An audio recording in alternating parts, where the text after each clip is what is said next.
Hello traders, how are you? कैसे हैं आप लोग? थैंक यू अमूल सर कि आप रेगुलरली कमेंट कर रहे हैं, Ravi sir, Sindhe sir and all the other participants जो हमारे चैनल को लाइक कर रहे हैं और रेगुलर आ रहे हैं। तो सबसे पहले तो एक इम्पॉर्टेंट बात कि जब भी आप यूट्यूब पे मेरा वीडियो देखते हैं तो वहाँ पे सेटिंग्स में नीचे आप देखेंगे, यूट्यूब वीडियो में ही सेटिंग्स में आप ऑडियो क्वालिटी होगी, तो ऑडियो वीडियो क्वालिटी होगी, तो उसको आप या प्लेबैक क्वालिटी के नाम पे होगा तो 1080 p आप कर लीजिएगा, तो क्वालिटी आपको इम्प्रूव हो जाएगी, तो आपको अच्छा नज़र आएगा। सेकेंडली, जब भी मार्केट में आपको समझना पड़ेगा, मार्केट कई सारे फेजेस में चलता है। कई बार मार्केट मोमेंटम में होता है, कई बार मोमेंटम एकदम स्लो हो जाता है, ऊपर नीचे होता है, ऊपर नीचे चलता रहता है। ऐसे पीरियड्स के अंदर हमें या तो ड्रॉडाउन ज़्यादा देखने को मिलता है या अपॉर्चुनिटी नहीं मिलती है, और अगर हम ट्रेड में फंस गए तो ड्रॉडाउन हमें ज़्यादा देखने को मिलता है। ठीक है, तो यही साइकोलॉजी मैं इन वीडियो के माध्यम से आपको समझाने की कोशिश कर रहा हूँ कि ट्रेड्स के अंदर हम कैसे फंसते हैं और कैसे निकलते हैं।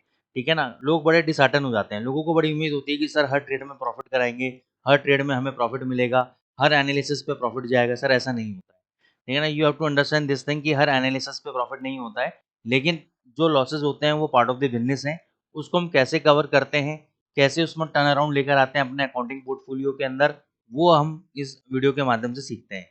तो सबसे पहले जैसे dollar index, sorry euro USD पे हमारी बाय पोजीशन चल रही है। अब हुआ क्या कि डॉलर इंडेक्स यहाँ से तेजी, देखो कैंडल ऐसे ही बना रहा है, कल पहले कैंडल का लो नहीं ब्रेक किया और कंटिन्यूस तेजी बना रहा है, और आज भी ऐसे चांसेस हैं तेजी बनाने के, क्योंकि कल जो डेटा आया था आपका PC data, sorry George job opening data, तो जॉर्ज जॉब ओपनिंग डेटा आपका पॉजिटिव आया था, जिसके कारण सुबह से ही डॉलर इंडेक्स एक तेजी के मूड में चल रहा है। आज आपका आईएसएम सर्विसेज पीएमआई डेटा है। जब मैन्युफैक्चरिंग डेटा निकला था आपका तो नेगेटिव निकला था, तो सर्विसेज डेटा भी नेगेटिव निकलने के चांसेस हैं। अगर ये डेटा पॉजिटिव आ जाता है तो डॉलर इंडेक्स के अंदर एक शार्प मूवमेंट हमें देखने को मिलेगी। तो डेली चार्ट में मान के चलो यहाँ पे इसने सपोर्ट लिया है। अगर आज के हाई के ऊपर, अगर आज के हाई के ऊपर, ये आज का हाई है ये वाला 99.33, आज के हाई के ऊपर अगर ये आज बंद हो जाता है, कैंडल क्लोज कर देता है डेली चार्ट पे, तो समझो फिर यहाँ से रिवर्सल आने के चांसेस हैं। फिर इसी कैंडल के स्टॉप लॉस के साथ, या ये वाला जो मदर कैंडल है इनसाइड डे वाला, इसके स्टॉप लॉस के साथ हम फिर लॉन्ग पोजीशन प्ले आउट करेंगे और यूरो में शॉर्ट पोजीशन और जीबीपी में शॉर्ट पोजीशन प्ले आउट करके चलेंगे। क्योंकि अगर डेटा पॉजिटिव आना चालू हो गए तो डॉलर में एक बाउंस बैक आपको देखने को मिल सकता है। इसके बाद जो डेटा है वो आपका नॉन फार्म पेरोल डेटा है फ्राइडे वाले दिन। ठीक है, तो जॉब ओपनिंग, तो जॉब ओपनिंग तो हुई है, लेकिन जॉब ओपनिंग डेटा का मतलब ये नहीं है कि non farm payroll data positive आए। आप समझो कि यूएस इकोनॉमी के अंदर 1000 जॉब वैकेंसीज निकली। ठीक है, non farm payroll data negative आया। अब आप कहोगे सर ओपनिंग तो थी जॉब की, तो non farm payroll data negative क्यों आया है? क्योंकि वो 1000 जॉब निकली हैं, लेकिन उसके लायक, यानी जो स्किल्ड लेबर चाहिए थी, जो टैलेंटेड लेबर चाहिए थी, वो उस 100,000 पोस्ट के लिए क्या था, क्वालिफाई नहीं कर रही थी। उसमें से केवल 100 या 200 लोगों ने ही क्वालिफाई किया, तो बाकी लोग क्या रह गए, अनएम्प्लॉयड रहे। ठीक है ना, अगर मेरे को मान के चलो मेरी कोई कंपनी है, मेरे को सीईओ लेवल का बंदा हायर करना है, तो मैं थोड़ी ना नॉर्मल कोई 20 25 26 साल का मैंने लो मतलब बंदा हायर कर लूँगा, उसका मैच्योरिटी लेवल नहीं है, अभी लॉजिकल एबिलिटी नहीं है इतनी। कोई एक्सेप्शनल होगा तो सोचेंगे, लेकिन जनरली मैं देखूंगा यार 45 प्लस एज का बंदा जिसके अंदर एक मैच्योरिटी लेवल हो, अंडरस्टैंडिंग हो, मार्केट एक्सपीरियंस हो, और एक अच्छा खासा वास्ट एक्सपीरियंस हो, तो उसको मैं सीईओ पोस्ट के लिए हायर करूंगा। ठीक है ना, तो अगर वो नहीं मिलेगा तो मैं चाहे 1 महीना वेट करना पड़े चाहे 6 महीना। तो वैसे ही जॉब ओपनिंग डेटा होता है कि जॉब्स ओपन तो लगी हैं, हुई हैं, लेकिन लोगों की जॉब नहीं लगी है, क्योंकि वो मैच नहीं हुआ टैलेंट, वो स्किल मैच नहीं हुई जॉब के साथ। ठीक है ना, तो ऐसा नहीं है कि ओपनिंग हुई है तो non farm payroll data positive आ जाए, वो नेगेटिव आ सकता है, और अगर वो नेगेटिव आया तो ये टूटेगा।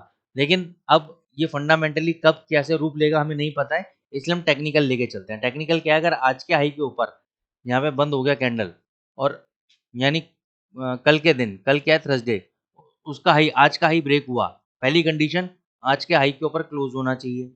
मान के चलो क्लोज हो गया आज। ठीक है, कल है थर्सडे वाले दिन, तो आज जो भी हाई होगा उसका अगर कल हाई ब्रेक होता है तो समझो फिर यहाँ से तेजी है। फिर यूरो में जो हमने बाय पोजीशन या जीबीपी में बाय बनाई है, हम शॉर्ट में कन्वर्ट में बैठ जाएंगे। अभी तक हमारी as per the plan bye चल रही है। 1355 पे हमारा यूरो यूएसडी में पहला बाय है। ठीक है, दूसरा बाय हमारा 1300 के आसपास है, और स्टॉप लॉस हमारा 1244 में, और पहला हमारा ऑलरेडी बाय हो चुका है ऊपर। ठीक है, तो अभी हमारी बाय पोजीशन चल रही है यूरो यूएसडी में, इसमें कोई भी चेंजेस नहीं है। 1244 का स्टॉप लॉस है टेक्निकल के अकॉर्डिंग। डॉलर के अकॉर्डिंग क्या है वो मैं आपको कल या परसों अपडेट कर दूंगा। जीबीपी यूएसडी हमारा बाय चल रहा है 3500 के आसपास, मैंने बोला था आए तो बाय कर लेना। आ गया, बाय हो गया। कितना ऊपर गया? 3544। एक बार ये हाई ब्रेक कर जाए और 3560 का ये हाई ब्रेक कर जाए तो डेफिनेटली यहाँ से फिर 3665 तक जाने के लिए रेडी बैठा हुआ है।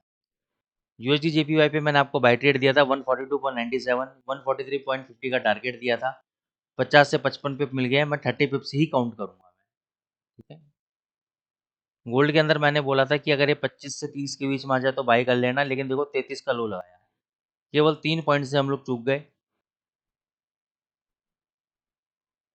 33 का लो लगाया, 25 से 30 के बीच बोला था बाय करने के लिए। आज इंट्राडे में जो बाय बनता है आपका वो 3362 के आसपास बनता है। स्टॉप लॉस रहेगा 3340 का और टारगेट आपके रहेंगे 3380 के। और 3390 का जो हाई लगाया था ये वाला, इसको भी तोड़ता हुआ 3400 तक जा सकता है। तो अगर आज ये 3362, वैसे तो देखो उसने लो लगाया 3362.97, तो अगर अब ये लो टूटेगा तो फिर थोड़ा सा हम क्या करेंगे, एंट्री को नीचे शिफ्ट कर लेते हैं अपना। ये जोन है 57 और 47, 55, 56। ठीक है। तो आज क्या करना, आप अभी मत लेना बाय, 3356 पे बाय करना। ठीक है ना। और 3340 का एसएल देना और टारगेट फिर अपने 65, 70, 75 जो भी आपको समझ में आए आप लेके निकल सकते हो, बुक कर सकते हो। ठीक है। तो ये थोड़ा सा डाइसी रहेगा, लेकिन यही तरीका है ट्रेड करने का। और दूसरा, ऊपर अभी हम शॉर्ट इसलिए नहीं कर रहे क्योंकि रशिया यूक्रेन का इंटेंस वॉर हो गया है। पुतिन साहब बहुत ही गुस्से में, उन्होंने कहा कि मैं अब तो आखिरी बार इसको उड़ा दूंगा मैं। तो वो जियोपॉलिटिकल टेंशन अलग चल रही है, ट्रेड वॉर टेंशन अलग चल रही है, तो गोल्ड अभी तेज रहने के आसार हैं। इसलिए मैं शॉर्ट पोजिशन अभी रिकमेंड नहीं कर रहा हूँ। बीटीसी में भी फिलहाल कोई भी चेंजेस नहीं है, एज इट इज़ हमारा बाय ट्रेड चल रहा है। फिलहाल नया कोई भी करेंसी में बाय ट्रेड नहीं है। तो दोस्तों चैनल को लाइक करें, सब्सक्राइब करें। Thank you so much.